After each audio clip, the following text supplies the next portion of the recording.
Hello and welcome to 5 at 5. The women's team losing the series to South Africa, the men's team in action tonight. Amay Ranawade thankfully on the path to recovery and back from hospital. Mumbai City FC winning the ISL. But more importantly, I will start with something that has just come in and I'm absolutely delighted. But first, Irfan Pathan and the House at app. क्या आप भी किसी अपने सपने मेरे तुम्हारे team 11 पे team बना रहे हो और बच्चों के साथ खेल रहे हो? हमारे साथ खेलोगे? हाउस पे खेलो लेजेंड्स के साथ, हमें हराओ और जीतो double cash. Log on to houseit.com and win real cash. Welcome back. First things first. Now, all of you think I will start with cricket, and that's what I do most days. I start with football oftentimes, but we keep saying that this platform is for multi-sport. And today I will start with something that we generally don't. I will start with fencing. And I'm absolutely delighted that Bhavani Devi has qualified for the Tokyo Olympics by the AOR method. You know, Bhavani Devi is the first Indian fencer to qualify for the Tokyo Games. I'm thrilled for her. I know Bhavani personally. Through my friends Deepti Bopaya of Go Sport, Bhavani and I had the opportunity of spending a lot of time together. And I know for a fact that she's an extremely talented fencer. And believe me, this is what multi-sporting culture is all about. When you have people of ability, a woman fencer qualifying for India as the first fencer to do so. This is perhaps the best news coming in, sort of, obviously alleviating the pain of loss from our women's team. So many congratulations, Bhavani Devi, for becoming the first Indian to qualify in fencing for the Tokyo Games.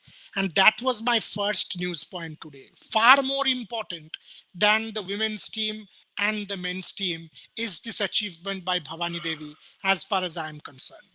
Number two, it was a disappointing effort on the part of the Indian women's team, especially the bowlers. A lot of you on social media have said to me after I tweeted that it was Priya Punia, Poonam Raut, Mithali Raj, etc., and their slow batting. Let me put this in context. 270 is the highest ever run chase for South Africa in their history. So what does that tell you? That tells you very clearly that 270 is a very good score as far as women's ODI cricket is concerned. So Mithali Raj and Poonam Raut 100 of 120 balls is not slow by any yardstick. Mithali Raj and Poonam Raut had set it up for Harmanpreet Kaur, and Harmanpreet Kaur played a incredibly good innings, 54 of 35, and taking India to 270. It is not the batters. It is not the batting unit that was at fault. It was the bowling unit that let the team down. It was the bowling unit that let India down for this particular game. And that is where things went wrong. If you take a look at the bowling unit, Radha Yadav, Poonam Yadav, obviously Rajeshwari Gaikwad and Deepti Sharma, four spinners. South Africa went with four fast bowlers.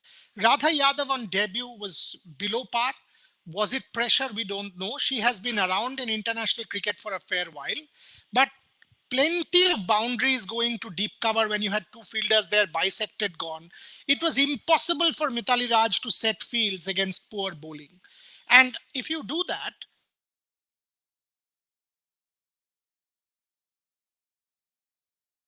shows the importance of Jhulan Goswami to this team. Could not play today, and that really costed. Had Jhulan played, 270 was well defendable as far as I'm concerned. Number two, the selection committee led by Neetu David has dropped or let out, left out Shikha Pandey and Ekta Bisht. Clearly coming back to bite India. Day before, Shikha Pandey 3 for 10 in domestic cricket. Today, 30 plus not out in domestic cricket. Once again, telling the selectors that it has been a wrong call to leave out Shikha Pandey. You've got to get your best people on the park. And when the team was returning after a year, it is of no sense to leave out somebody and try and experiment. You get your best people, and you could have experimented with the Monica Patel in domestic cricket because you want your best players to play in a comeback series. So the selection committee got it wrong as far as I'm concerned, and I hope they get it right as soon as possible and pick the best possible team, because the Indian 50 over team, this loss notwithstanding, will remain one of the major teams going into the World Cup of 2022, and we have a good enough side to make it count. So I hope Neetu David and her selection committee will get it right as soon as possible.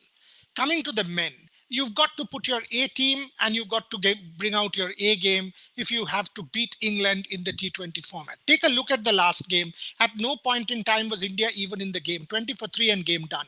Yes, Rishabh Pant was spectacular with some of his shots, but the kind of pressure the Indians were under, which was exerted by Jofra Archer, Ben Stokes, Mark Wood, and obviously Adil Rashid, who got Virat Kohli for a knot.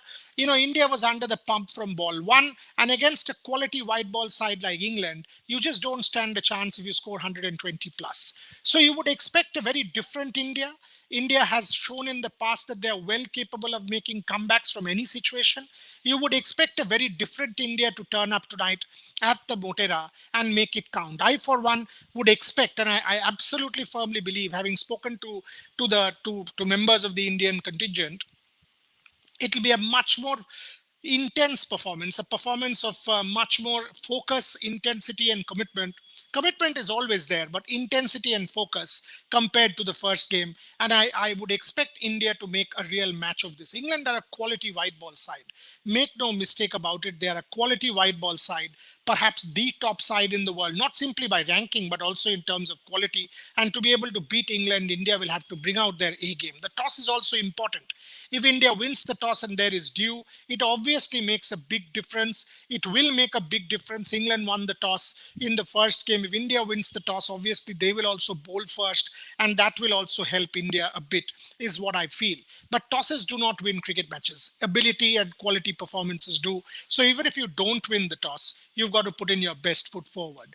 Rohit Sharma, absolutely key player. Shikhar Dhawan at the top in a T20 contest is slightly problematic because of the pace at which he goes, and that is why KL Rahul is so very important. You would want a Rohit Sharma KL Rahul combination going forward, because those two at the pace at which they can go are very important. And obviously Virat Kohli needs some runs. Going through a lean patch happens to everybody, and he's one of the greatest. Several people have said, oh, Virat should not be part of the side. Come on. I mean, absolutely not. Virat, one of the greatest India has produced, if not the best ever in a run chase. So you would expect Virat Kohli to come back sooner than later. That shot last day, the ball came, kicked here, and then the Adil Rashid dismissal was a bit of a soft dismissal. One would expect the Indian captain to come back and make amends. Coming to football, Mumbai City FC winning the Hero ISL Season 7. And it was it was a bad night for ATK Mohun Bagan. Two horrible goalkeeping howlers from the best glove man in the league, Orindam Bhattacharya. The way Orindam dart, in fact, when Tiri backheaded the ball, if the goalkeeper was back, he was in a parallel line with the defender, and that's when Mohun Bagan conceded an own goal. And the second time round, Orindam danced down to the top of the box. Bartholomew Ogbeche was cool as ice, set it up for Bipin Singh, who scored the match winner, and it was his hero of the match goal strike. But for me, the most important moment of the match was Amay Ranawade. Amay Ranawade had a fantastic ISL Season 7, but when he fell, he was having seizures when they showed it on broadcast, and every one of us had our hearts in our mouth. Vignesh Dakshinamurthy, for example, was literally praying for his colleagues. The Mohun Bagan team looked rattled. Each of us wanted Amay Ranawade to get well and come back, and that's what happened. Today we know Amay Ranawade is better. He's back from hospital. He will join his team, has joined his team. And obviously this victory is also for Amay Ranawade on behalf of the Mumbai City FC team. Antonio Lopez Habas, I'm sure, will come back stronger next year. It was his first ISL final defeat. Twice he has won the trophy. Roy Krishna, good ISL season, couldn't finish it off. David Williams scored again. couldn't finish it off because of the defensive errors and two goalkeeping howlers from Orindom. And Orindom also one would expect to perform better in pressure games. That has been a problem with Orindom in this particular season. In some of the games, extraordinarily good, but when it has mattered, it has been a problem with Orindom. So that's been the story as far as the Hero ISL season 7 is concerned. So I will close the show here. I will close the show here with the statement that the Indian selectors, as far as the women's team is concerned, got it wrong. You would want a Shikha Pandey. You would want such players to make comeback as soon as possible, and Ekta Bisht, Tanya Bhatia behind the wicket. And you would expect the men's team to deliver better performance tonight. One would expect them to show far more intensity going forward. And as I said, for me, the highest moment of the day is Bhavani Devi. Bhavani Devi, as the first Indian fencer to qualify for the Tokyo Games, is a massive moment for Indian Olympic sport. Subscribe to Sports Today, ring the notification bell, and please support the platform. Plenty more coming your way. We will do a post-match show. There will be Badshah with his fantasy picks at 6 p.m. Follow Sports Today. There is always a fantasy segment going forward. So follow Sports Today. This is your platform, and make it your own. Do give us suggestions. Tweet with our handle. Give us suggestions on our show. And also, we will soon start an interactive viewer video section where you can send in your own videos on your news of the day. Thank you very much for watching.